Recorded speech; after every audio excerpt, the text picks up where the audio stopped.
Imagine making a choice, only to find that the environment actively fights back. When you navigate a passive environment, you are simply making a decision. It is an optimization problem where you calculate the most efficient path and execute it. A strategic game begins the moment the environment includes a mutually aware, reactive opponent. In this space, your optimal choice is dynamically linked to what your opponent is calculating, and their calculation is based entirely on what they think you are going to do. Treating a strategic interaction as a simple, isolated decision produces plans that are easily dismantled by a reactive opponent. Consider a single farmer selling corn in a massive global market. Their individual choice to grow more or less crop has zero systemic impact on the millions of other participants. It is an impersonal system. That anonymity vanishes the moment two actors share a mutual commitment or hold private information. A farmer walking into a bank to negotiate a specific loan is no longer dealing with a passive market. That shared, specific data isolates both parties from the crowd. It locks them into a bilateral relationship, transforming the impersonal market into a reactive game. To map these complex interactions, we have to look past the superficial details of the conflict, whether it is a corporate merger or a military standoff, and deconstruct the underlying mechanical dimensions. By building a formal taxonomy of conflict, we transition from reacting to surface-level chaos to predicting exactly how an opponent will behave. This animated HUD represents our matrix, starting with the first critical dimension, the timing of choice. Sequential games require strict linear logic. You must look forward to the future consequences of every potential move and reason backward to determine your optimal choice in the present. Simultaneous games introduce a circular logic trap. You must guess your opponent's current move, while knowing they are actively trying to guess yours at the exact same time. The 1983 U.S. Open final between Chris Evert and Martina Navratilova perfectly isolates this mechanic. When Evert prepares to hit a passing shot from the baseline, she faces a mathematical dilemma. The down-the-line shot is technically superior because it travels a shorter distance, giving Navratilova less time to react. But Evert cannot use this technically superior shot every single time. If she does, Navratilova will adapt, anticipate the pattern, and neutralize the advantage. This probability grid maps Evert's shot choices against Navratilova's anticipation. To succeed, Evert must intentionally randomize her choices. By mixing her plays and abandoning a strict pattern, she prevents her opponent from locking onto a strategy. In any simultaneous game, having a recognizable pattern, even one built on mathematically optimal choices, is a fatal vulnerability. Our vertical axis introduces the second dimension, the alignment of interests. A zero-sum game is pure conflict. The total available gain is fixed, meaning one player's victory requires the exact proportional loss of the other. A mixed motive game introduces friction.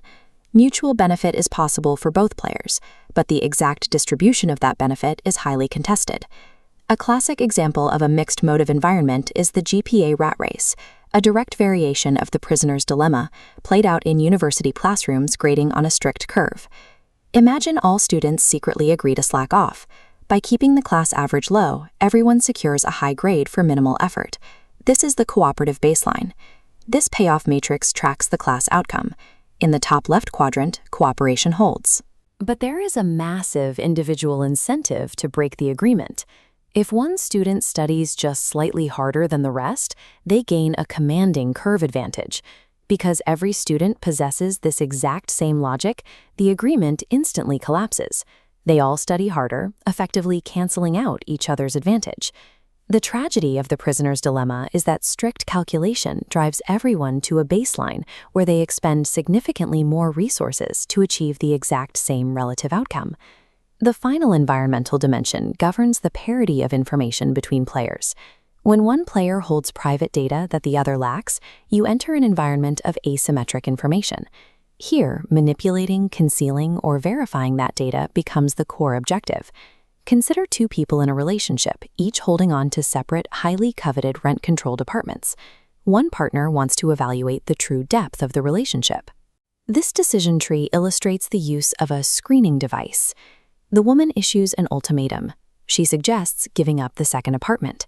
This strategic action is designed to force the man to reveal his hidden level of commitment. Mere verbal declarations of love are strategically useless. Because words cost nothing to produce, they provide no verifiable data to the decision tree. A signal requires cost. If the man had agreed to surrender his valuable apartment, that sacrifice would serve as credible proof of his commitment. Instead, his refusal to surrender the asset instantly collapses the uncertainty. The cost was too high, and the hidden data is forced into the open. In any environment defined by asymmetric information, words are meaningless noise.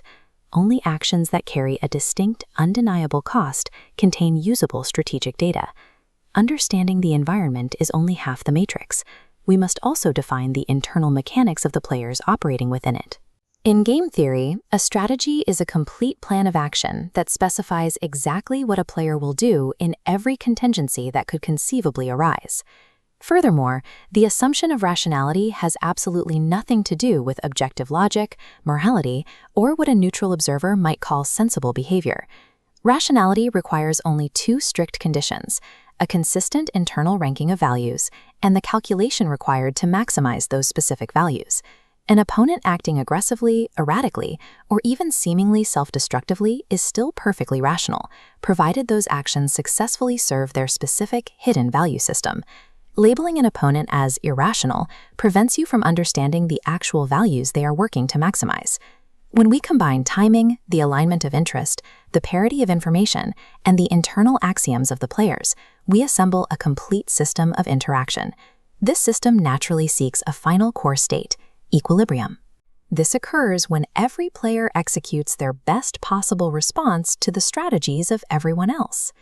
The system stabilizes because no one has an incentive to alter their move. Crucially, equilibrium does not mean the outcome is fair, optimal, or beneficial for anyone involved. As we saw in the grading curve dilemma, an equilibrium state can easily trap perfectly rational actors into a permanent lose-lose scenario. Game theory does not provide a magical recipe to instantly win every conflict in life. But by mapping the architecture of interaction, we stop reacting blindly to the surface chaos of an opponent and finally master the underlying mechanics of strategy itself.